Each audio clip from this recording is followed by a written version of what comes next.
Fighter গুলো, এই বিমানগুলো যতই উপরে উঠুক না কেন, ওরা তো কোনোদিন আমার রবের আরশকে অতিক্রম করতে পারবে না। আরে আমি তো সেই রবের আরশের গোলাম, শুধু তার গোলামই না, বরং তার খলিফা। তার সঙ্গে আমার সরাসরি সম্পর্ক। আমি তাকে ডাকতে দেরি হয়, তিনি জবাব দিতে দেরি হন না। তিনি নিজে জানিয়েছেন, ওয়ানাহনু আকরাবু ইলাইহি মিন হাবলিল ওয়ারিদ, তিনি আমার গলার শাহরগের চাইতে আমার বেশি নিকটে, আমার হাত যত নিকটে আমার। وقال أصحاب محمد صلى الله عليه وسلم نحن الذين بايعوا محمدا على الجهاد ما بقينا أبدا آمنت بالله صدق الله العلي العظيم وبلغنا رسوله النبي الكريم ونحن على ذلك لمن الشاهدين والشاكرين والعاقبة للمؤمنين والمتقين والمجاهدين والحمد لله رب العالمين। মুজরাই যুব সমাজের উদ্যোগে আয়োজিত দ্বিতীয় বার্ষিক ইসলামী মহাসম্মেলনের সম্মানিত সভাপতি, আমার শ্রোতা উলামায়ে কেরাম, এলাকার গণ্যমান্য মুরব্বীগণ, স্থানীয় এবং দূরদূরান্ত থেকে আগত প্রিয় তাওহীদি জনতা এবং পর্দার আড়ালে থাকা মা ও বোনেরা, খুতবার মধ্যে কুরআনুল কারীমের যে আয়াত তেলাওয়াত করেছি, এই আয়াতে আল্লাহ তাআলা জানিয়েছেন মুমিনদের সঙ্গে তার একটা ক্রয় বিক্রয় সংঘটিত হয়েছে। আল্লাহ তাআলা জানাচ্ছেন, নিশ্চয়ই আল্লাহ মুমিনদের থেকে একটা জিনিস কিনে নিয়েছেন, ফ্রি কেনেননি, বরং কোনো একটা জিনিসের বিনিময়ে কিনেছেন। যেই ব্যক্তি আল্লাহ তাআলার কাছে এই জিনিসকে বিক্রি করে, আল্লাহ তাআলা তাকে তার বিনিময় বুঝিয়ে দেন। আর যে ব্যক্তি আল্লাহ তাআলা খরিদ্দার হওয়া সত্ত্বেও আল্লাহর কাছে বিক্রি করতে অসম্মতি জানায়, আল্লাহ তাআলা তাকে বিনিময় প্রদান করা থেকে বিরত থাকে।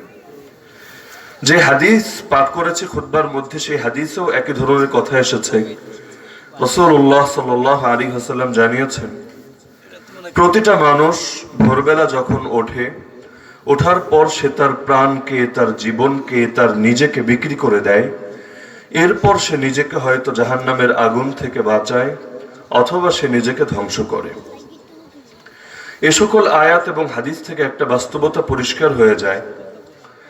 আমরা যদি আল্লাহ তাআলার কাছ থেকে বিনিময় পেতে চাই, আল্লাহ তাআলা যেহেতু নিজেই খরিদ্দার হয়েছেন, নিজেই কিনতে চলে এসেছেন, আমাদেরও উচিত হবে আল্লাহ তাআলার সঙ্গে লেনদেন সম্পন্ন করা, লেনদেনকে ঝুলিয়ে না রাখা, আল্লাহ যা কিনতে চান সেটা তার কাছে বিক্রি করে দেওয়া এবং আল্লাহ তাআলার কাছ থেকে নগদ বিনিময় আদায় করে নেওয়া।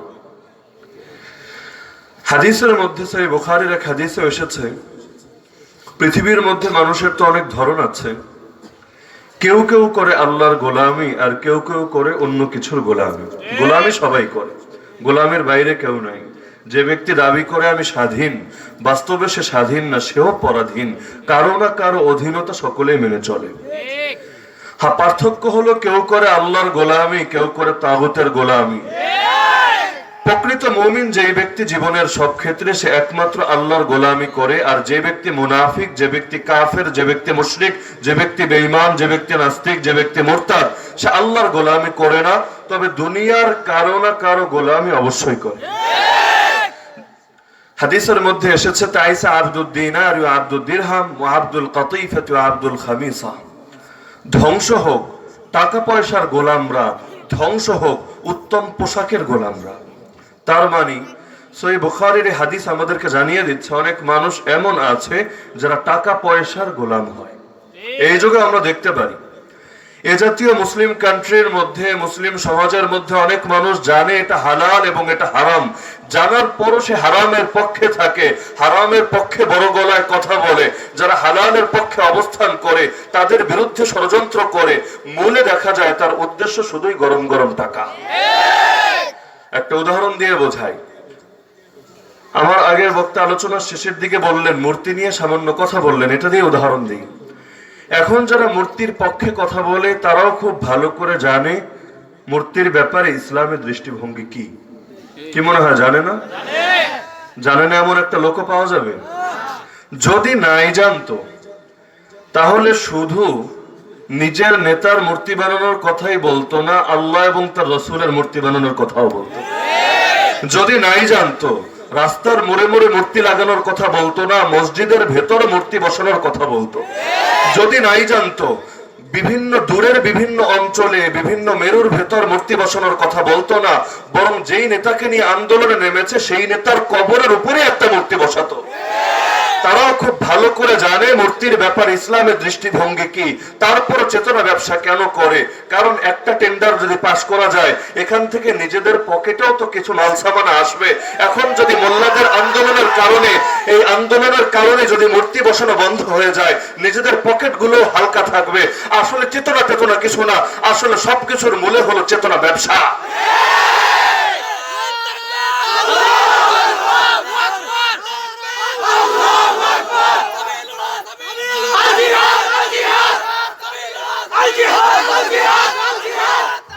কেউ আবার বলবেন, হুজুর আপনি কি আওয়ামী লীগের বিরোধী?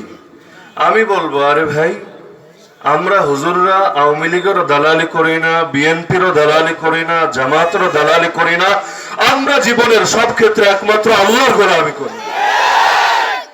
যার সামনে দাঁড়িয়ে প্রতিদিন প্রতি রাকাত নামাজ পাঠ করি, ইয়াকা নাবুদু, একমাত্র তোমারই ইবাদত করি, একমাত্র তোমারই বিধান মানি, ওয়া ইয়াকা নাস্তাঈন, জীবনের সব ক্ষেত্রে একমাত্র তোমারই কাছে সাহায্য চাই।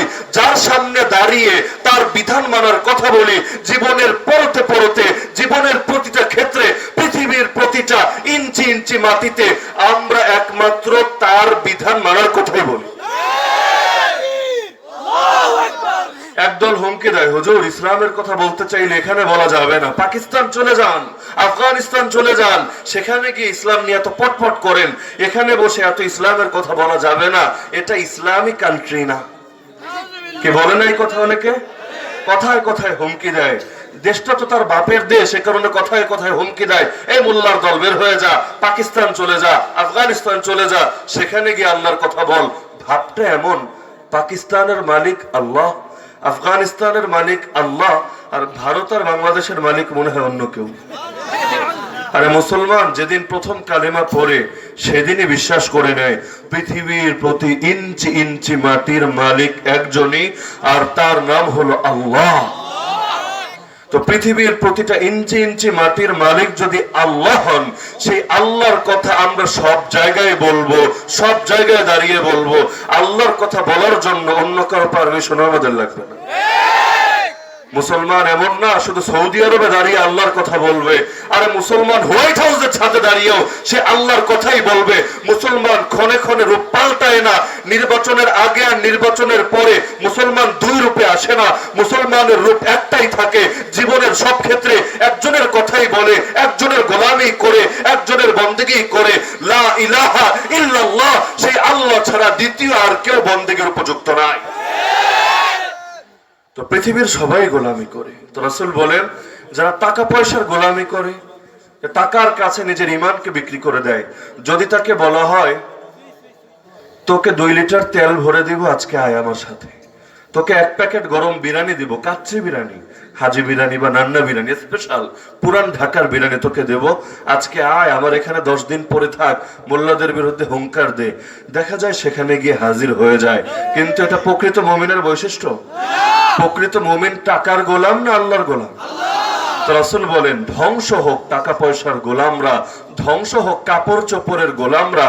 তাদের অবস্থা হলো ইন উতিয়া রাদিয়া ওয়া ইন লাম ইউতা সাখিতা, যদি তাদের টাকা পয়সা দেওয়া হয়, ধন সম্পদ দেওয়া হয়, তারা খুব খুশি, যদি দেওয়া না হয় তারা বেজার।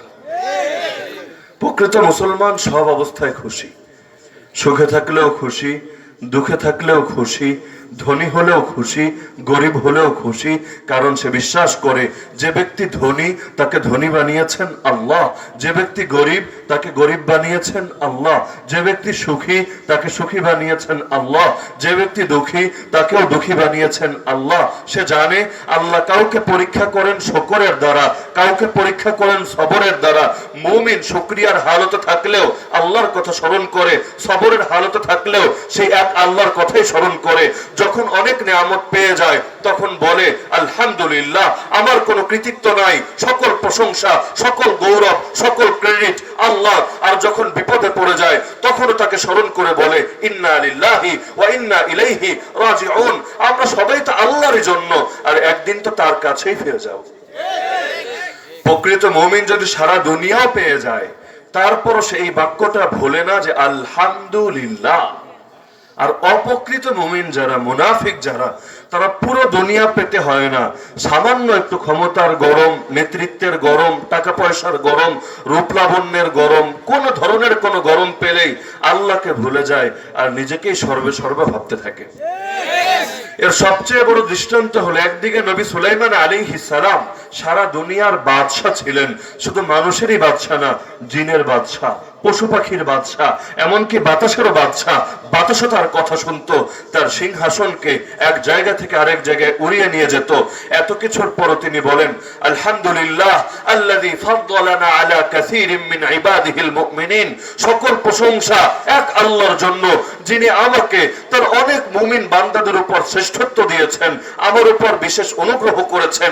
অপরদিকে ফিরআউন সারা দুনিয়ার রাজত্ব পায়নি, জিন, পশু পাখি, বাতাস এগুলো তো দূরের কথা, সারা দুনিয়ার সব মানুষের বাদশাহ সে ছিল না। শুধুমাত্র পৃথিবীর ছোট্ট একটা দেশ মিশর, মিশর কি সারা পৃথিবীর সমান?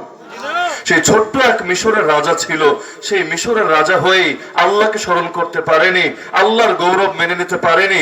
সে বলতে শুরু করেছে আনা রাব্বুকুমুল আলা, আমি তোদের সব রবের চাইতে বড় রব। এখানে এসে প্রকৃত আর অপকৃতের পার্থক্য হয়ে যায়। প্রকৃত মুমিন সারা দুনিয়া পাওয়ার পরও নিজের কোন কৃতিত্বের কথা বলে না, এক আল্লাহর কৃতিত্বের কথা বলে। আর অপকৃত যারা আছে তারা সামান্য একটু পেলেই আল্লাহকে আর স্মরণ করে না, তখন আর উল্টো হুঙ্কার দেয় আল্লাহর বিরুদ্ধে যুদ্ধে নামবো, আল্লাহ ওয়ালাদের বিরুদ্ধে যুদ্ধ করব। এক জালেম নেমেছিল না যে তীর মেরে আল্লাহকে হত্যা করে ফেলবো, যে আমার রাজত্বে আল্লাহ ভাগ বসাবে কেন, আল্লাহরই রাখবো না, একেবারে তীর ছুঁড়ে আল্লাহকে হত্যা করে ফেলবো। একইভাবে প্রতিটা যুগে যুগে সেই নমরুদের প্রেতাত্মা একদল থাকে যারা ভাবে আল্লাহকে যদি মারতে না পারি থাক, আল্লাহর বাহিনী যারা আছে তাদেরকে মারবো, আল্লাহর কথা যারা বলে, আল্লাহর পথে যারা চলে তাদের বিরুদ্ধে যুদ্ধ করব। একদল হুঙ্কার দিচ্ছে না আজকাল, মৌলবাদীদের বিরুদ্ধে আমরা নতুন স্বাধীনতা সংগ্রাম করব। তারা যুদ্ধ করবে, কিন্তু সেই যুদ্ধ দুনিয়ার কোন কাফের মুশরিকের বিরুদ্ধে না, সেই যুদ্ধ ধর্ষক রাজাকারের বিরুদ্ধে না, সেই যুদ্ধ হলো আলেম ওলামার বিরুদ্ধে। অপরাধ কি? আলেম ওলামা বলেছেন সাদাকে সাদা, কালোকে কালো, দুর্নীতিকে দুর্নীতি বলেছেন, অন্যায়কে অন্যায় বলেছেন, মূর্তিকে হারাম বলেছেন, আর আল্লাহর ইবাদত করাকে হালাল বলেছেন। এটাই তাদের অপরাধ, এই কারণে তাদের বিরুদ্ধে এখন যুদ্ধ করা হবে। অথচ আপনাদের এই যে মজরাইর কথা বলি বা কিশোরগঞ্জের কথা বলি, কিশোরগঞ্জে মুক্তিযোদ্ধা একটাও নাই? আরে আছে কিনা? এখনো অনেক মুক্তিযোদ্ধা দেশে জীবিত আছে কিনা? মুক্তিযোদ্ধাদেরকে গিয়ে জিজ্ঞেস করবেন আপনারা যে ৭১-এ যুদ্ধ করেছিলেন, আপনারা কি যুদ্ধ কিসের জন্য করেছিলেন একটু বলেন দেখি। আপনারা কি যুদ্ধ করেছিলেন নাস্তিক্যবাদ প্রতিষ্ঠার জন্য? আপনারা কি যুদ্ধ করেছিলেন আল্লাহর জমিনে পৌত্তলিকতা প্রতিষ্ঠার জন্য? আপনারা কি যুদ্ধ করেছিলেন এই দেশের মধ্যে আল্লাহর কথা বাদ দিয়ে অন্য কারো কথা বড় গলায় বলার জন্য? নাকি যুদ্ধ করেছিলেন জালেমকে রুখে দেওয়ার জন্য? আপনাদের যুদ্ধ যদি জালেমের বিরুদ্ধে হয়, সেই জালেম যদি পাকিস্তান থেকে আগত হয় তার বিরুদ্ধেও যুদ্ধ হবে, আর সেই জালেম যদি নিজেদের ভেতর থেকে বের হয় তার বিরুদ্ধেও তো যুদ্ধ হবে। মাঝখান দিয়ে আলেম ওলামার কি অপরাধ হয়ে গেল তাদের বিরুদ্ধে যুদ্ধ হবে? ৭১-এর যুদ্ধ যদি আলেমদের বিরুদ্ধে হতো এই কথা সহি ছিল, কিন্তু ৭১-এর যুদ্ধ কি আলেমদের বিরুদ্ধে ছিল? আরে বলেন আলেমদের বিরুদ্ধে ছিল? বলবে না হুজুর পাকিস্তানের বিরুদ্ধে ছিল, আর পাকিস্তান তো দারুল ইসলাম, ইসলামিক কান্ট্রি।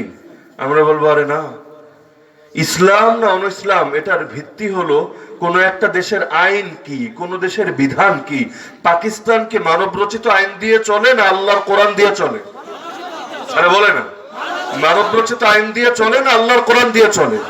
যদি মানব রচিত আইন দিয়েই চলে, নাম পাকিস্তান লাগালো না পাকিস্তান লাগালো, এর ভিত্তিতে তো বিধান আসবে না। যদি কেউ মানব রচিত আইনের সামনে নতি স্বীকার করে, তার নাম যাই হোক না কেন, তার লেবাস যতই সুন্দর হোক না কেন, সে নিজেকে যতই পাক্কা মুমিন দাবি করুক না কেন, ইসলামের দৃষ্টিতে তাকে মুসলমানের প্রতিনিধি বলা হয় না। শুধু শিরোনামের দ্বারা কখনো বিধান আসে না। তো বলছিলাম, যারা আল্লাহর গোলামি করে তারা সর্বাবস্থায় আল্লাহর ফয়সালায় সন্তুষ্ট থাকে। হাদিসেও আছে, যাকা তা'মাল ঈমান মান রাদিয়া বিল্লাহি রাব্বা। ঈমানের মজা সেই ব্যক্তি পায় যে আল্লাহকে সন্তুষ্ট চিত্তে রব হিসাবে মেনে নিয়েছে। আল্লাহ যেমন রাখেন এতেই খুশি। আমরা গরিব হয়ে খুশি না?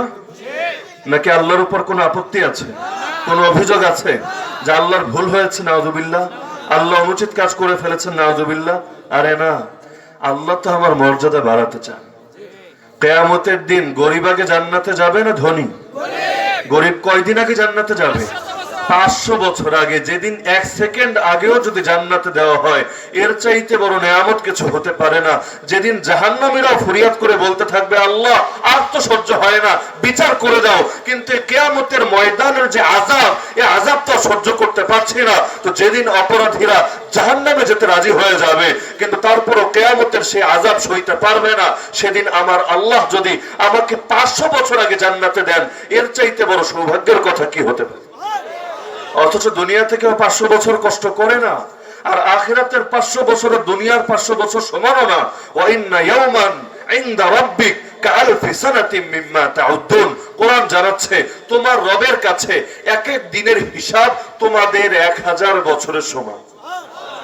একদিন সমান যদি 1000 বছর হয়, এবার হিসাব বের করেন বছরে কয় দিন, 500 বছরে কয় দিন, এটাকে 1000 দিয়ে পূরণ দেন, তারপর ফলাফল বের করেন। আল্লাহ আমাকে কতকাল আগে জান্নাতে দিবেন? তো আল্লাহ যে অবস্থায় রাখে মুমিন সে অবস্থায় খুশি।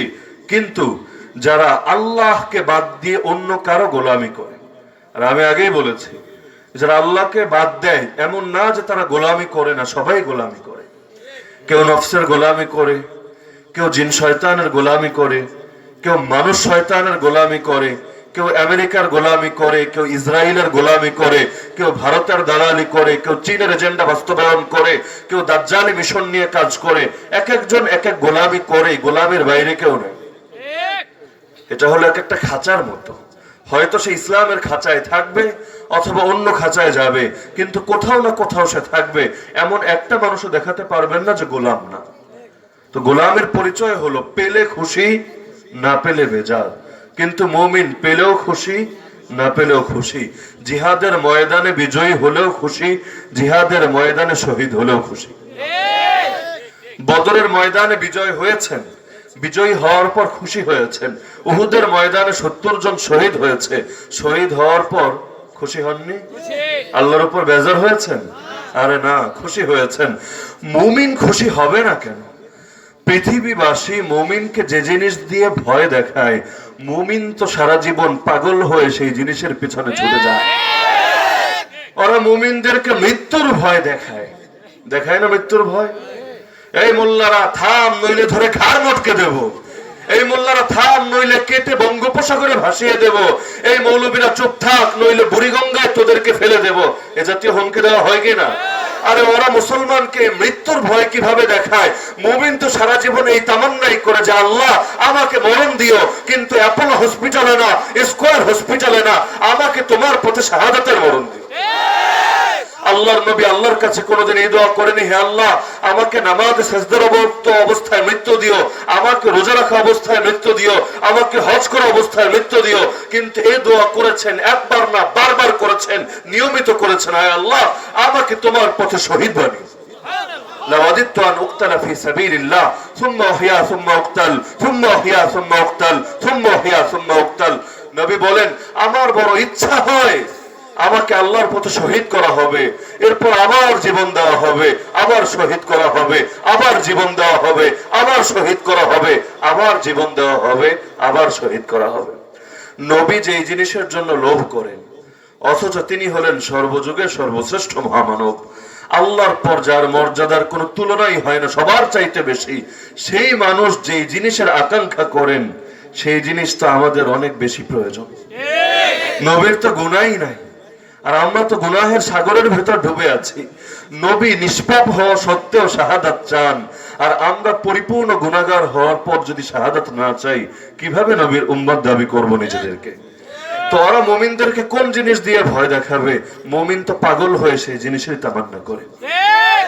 এক সাহাবীকে গ্রেফতার করার পর খ্রিস্টান হওয়ার প্রস্তাব দেওয়া হচ্ছে, তুমি ইসলাম ছাড়ো, খ্রিস্ট ধর্ম গ্রহণ করো, তোমাকে এই এই এই অফার তোমার জন্য প্রযোজ্য আছে, এটা দেব সেটা দেব, এই করব সেই করব। কিন্তু মুসলমান তো কোনো লোভের সামনে দমে যায় না। প্রকৃত মুমিনের ঈমানকে টাকা দিয়ে কেনা যায়? তো বিভিন্ন ভাবে তাকে অফার দেওয়া হচ্ছে, কিন্তু বান্দা ঈমান ছাড়তে রাজি না। এখন তার সামনে তার দুই সঙ্গীকে ধরে আগুন জ্বালিয়ে সেই আগুনের উপর কড়াই চড়িয়ে সেই কড়াইয়ের উপর তেল ঢেলে সেই তেলকে উত্তপ্ত ভাবে ফুটিয়ে তার উপর ফেলে দেওয়া হলো। তো সঙ্গে সঙ্গে সেই দুইজন সেখানে ফ্রাই হয়ে গেল। এবার তার পালা, তাকে বলা হলো এখনো সুযোগ আছে, ইসলাম ছাড়ো, খ্রিস্টান হও, নইলে তোমাকেও মেরে ফেলা হবে। আঙ্গুল সোজা থাকতে যদি ঘি না ওঠে, আঙ্গুল তো বাঁকা করতেই হবে। কিন্তু সেই সাহাবী কোনো মূল্যেই ইসলাম ছাড়তে রাজি না। এবার তাকে কড়াইয়ের সামনে নেওয়া হলো, তাকে কড়াইয়ের মধ্যে ফেলে দেওয়া হবে। সে সময় তার দু চোখ থেকে পানি ঝরে পড়ছিল। এবার বাদশা ভাবলো কাজ হয়েছে, এতক্ষণ মুখে বলেছে কাজ হয়নি, কিন্তু এখন মৃত্যুকে যখন নিজের চোখে দেখতে শুরু করেছে, মৃত্যুর ভয়ে ভীত হয়ে পড়েছে। এবার বাদশা বলল এখনো সুযোগ আছে, যদি ইসলাম ছাড়ো, যে ওয়াদা দিয়েছিলাম সেটা তুমি পেয়ে যাবে। এবার সে বলল, আরে নরধম, তুই কি ভেবেছিস আমি মৃত্যুর ভয়ে কাঁদছি? মুসলমান তো মৃত্যুর ভয়ে কাঁদে না। আমি তো এজন্য কাঁদছি, আল্লাহর পথে মাত্র একটা জীবন কোরবান করতে পারছি, আর কিয়ামতের দিন কোন জিনিস নিয়ে আল্লাহর সামনে হাজির হব? আমার দেহে যতগুলো পশম আছে, এই পশম পরিমাণ যদি প্রাণ থাকতো, আর প্রত্যেকটা প্রাণ আল্লাহর পথে কোরবান করতে পারতাম, তাহলে না কিয়ামতের দিন কিছু নিয়ে হাজির হতে পারতাম। আমি তো এজন্য কাঁদছি, এজন্য আফসোস করছি, জীবন কেন একটা, মাত্র সেই একটা জীবন আল্লাহর পথে কোরবান হচ্ছে। তো প্রকৃত মুমিনকে কিসের ভয় দেখাবে? তা প্রকৃত মুমিনকে যেই জিনিসের ভয় দেখাবে, মুমিন তো সেই জিনিসের জন্য পাগল। উহুদ যুদ্ধের সময় একাধিক সাহাবী বলছিলেন, আরে আমরা উহুদ পাহাড়ের পেছন থেকে জান্নাতের সুঘ্রাণ পাচ্ছি। খেজুর খাচ্ছেন, এমন সময় হাদিস শুনলেন, যদি এই ময়দানে মৃত্যুবরণ করেন আল্লাহ শাহাদাত দান করবেন। তো সঙ্গে সঙ্গে খেজুরগুলো ছুঁড়ে ফেললেন, এতগুলো খেজুর খাবো, এরপর ময়দানে যাব, তারপর আল্লাহ আমাকে কবুল করবেন, এটা তো অনেক দেরি, জান্নাত আমাকে ডাকছে, আমি কিভাবে গাফেল হয়ে বসে থাকি? সঙ্গে সঙ্গে খেজুরগুলো ছুঁড়ে ফেললেন, ময়দানে ঝাঁপিয়ে পড়লেন, আল্লাহ তাকে সেখানেই কবুল করে নিলেন। তো প্রকৃত মুমিনকে কোন জিনিসের ভয় দেখিয়ে থামানো যায় না। মুমিন মৃত্যুকেও ভয় করে না, মুমিন কারাগারকেও ভয় করে না। আমার নবীকে 3 বছর কারাগারে ফেলে রাখা হয়েছে, খেতে দেওয়া হয়নি, খাবার ফুরিয়ে গেছে। এক পর্যায়ে গাছের পাতা খেতে খেতে সাহাবীদের মল ছাগলের মলের মতো হয়ে গিয়েছে। ইউসুফ নবী আল্লাহর কাছে চেয়ে নিচ্ছে, রব্বি সিজনু আহাব্বু ইলাইয়া মিম্মা ইয়াদউনানি ইলাই, হে আমার রব, ওরা আমাকে যেদিকে ডাকছে এর চাইতে জেলখানা আমার কাছে বেশি প্রিয়। আয় আল্লাহ, আমি জেলে যেতে রাজি আছি, তারপর তোমার অবাধ্য হতে রাজি নেই। তো প্রকৃত মুমিন তো সর্বদাই হকের কথা বলে যায়, কোন জিনিস তাকে দমাতে পারে না। রাসূল যখন মদিনার সাহাবীদের থেকে আকবার প্রান্তরে বায়াত নিয়েছিলেন, সেই বায়াতের একটা বাক্য ছিল, আলা আন নাকুলা বিল হাক্কি আইনামা কান লা নাখাফু ফিল্লাহি লাউমাতা লাইম। যেখানেই থাকি না কেন হকের কথা বলেই যাব, হকের কথা বলতে গিয়ে কোন নিন্দুকের নিন্দাকে ভয় করব না। তো রাসূল বায়াতের মধ্যেই কথা আদায় করে নিচ্ছেন, হকের কথা বলবো, যেখানে থাকি সেখানে বলবো, বাংলাদেশে থাকলে বাংলাদেশে বলবো, ভারতে থাকলে ভারতে বলবো, আর যদি আমেরিকায় থাকি প্রয়োজনে হোয়াইট হাউসে দাঁড়িয়ে সেই বাইডেনের সামনে ইসলামের কথা বলবো, কোরআনের কথা বলবো। পৃথিবীর কোন অপশক্তি আমাদের মুখ বন্ধ করতে পারবে না।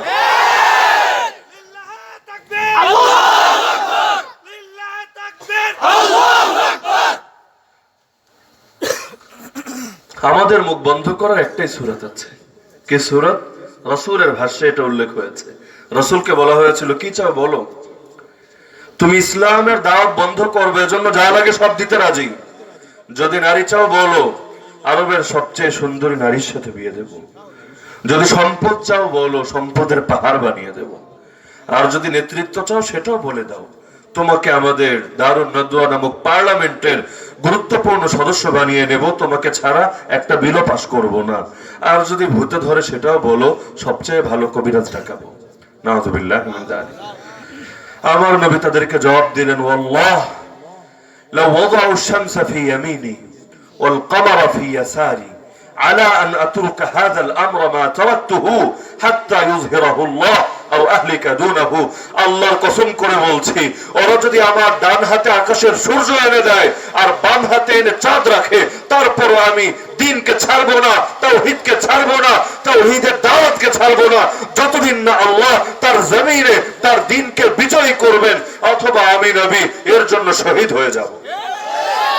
তার মানে থামানোর একটা পদ্ধতি আছে, সেটা হলো আমাকে মেরে ফেলো, কিন্তু যতদিন পর্যন্ত আমার ভেতরে প্রাণ থাকবে, যতদিন প্রাণের সামান্য স্পন্দন থাকবে, যতদিন ধমনের ভেতর এক ফোঁটা রক্ত প্রবাহিত থাকবে, ততদিন এই জবান থেকে একটা বাক্যই বের হবে, আল্লাহু আকবার। আল্লাহু আকবার, নারে তাকবীর, আল্লাহু আকবার, সাবিলুনা সাবিলুনা, জিহাদ জিহাদ, সাবিলুনা সাবিলুনা, জিহাদ জিহাদ, বদরের হাতিয়ার, আল্লাহু আকবার, বদরের হাতিয়ার, আল্লাহু আকবার, নারে তাকবীর, আল্লাহু আকবার। যেদিন পৃথিবীতে প্রথম এসেছিলাম সেদিন আমার ডান কানে শুনিয়ে দেওয়া হয়েছিল আল্লাহু আকবার, বাম কানে এসে শুনিয়েছিল আল্লাহু আকবার। যখন বুঝতে শিখলাম, আজানের ধ্বনি ভেসে আসলো আল্লাহু আকবার, ইকামতে শুনলাম আল্লাহু আকবার, নামাজ দাঁড়িয়েও বললাম আল্লাহু আকবার, নামাজ শেষেও বললাম আল্লাহু আকবার, উঁচু স্থানে ওঠার সময় বললাম আল্লাহু আকবার, ঈদগাহে যাওয়ার সময় বললাম আল্লাহু আকবার। এমনকি যখন আমি মারা যাব, আমাকে একজন ইমামের সামনে শুয়ে দেওয়া হবে, তখন একই বাক্য রিপিট করা হবে আল্লাহু আকবার। জীবনের শুরুতেও আল্লাহু আকবার, সারা জীবন জুড়েও আল্লাহু আকবার, মরার পরেও আল্লাহু আকবার, এবং সেই আল্লাহর নামে আবার আমাকে কবরে রাখা হবে বিসমিল্লাহি ওয়া আলা মিল্লাতি রাসূলিল্লাহ। তো সারা জীবন মুখে বলবো আল্লাহু আকবার, অর্থাৎ আল্লাহ সবার চাইতে বড়। তো যেই বাক্য আমাদের সবকিছুর সঙ্গে মিশে আছে, যেই বাক্য বাদ দিয়ে না নামাজ পড়া যায়, না আযান দেওয়া যায়, না ইকামত বলা যায়, না ইবাদত করা যায়, এই বাক্য সারা জীবন বলবো আল্লাহ সবার চাইতে বড়। এরপর কিভাবে আমার অন্তরে দুনিয়ার কোন তাগুতের বরত্ব বসতে পারে? কিভাবে আমি দুনিয়ার 2 পয়সার তাগুতকে আল্লাহর চাইতে বড় মনে করতে পারি? আর আল্লাহর সঙ্গে যখন আমার ডাইরেক্ট সম্পর্ক হয়েছে, পৃথিবীর কোন শক্তিকে আমি আর ভয় করতে পারি?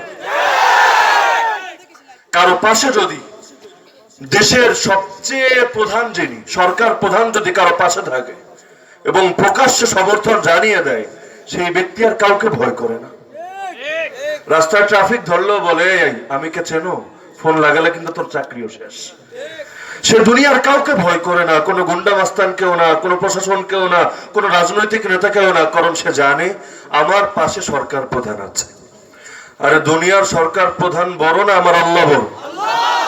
যার সাথে আল্লাহ আছে সে কেন দুনিয়ার কাউকে ভয় করবে?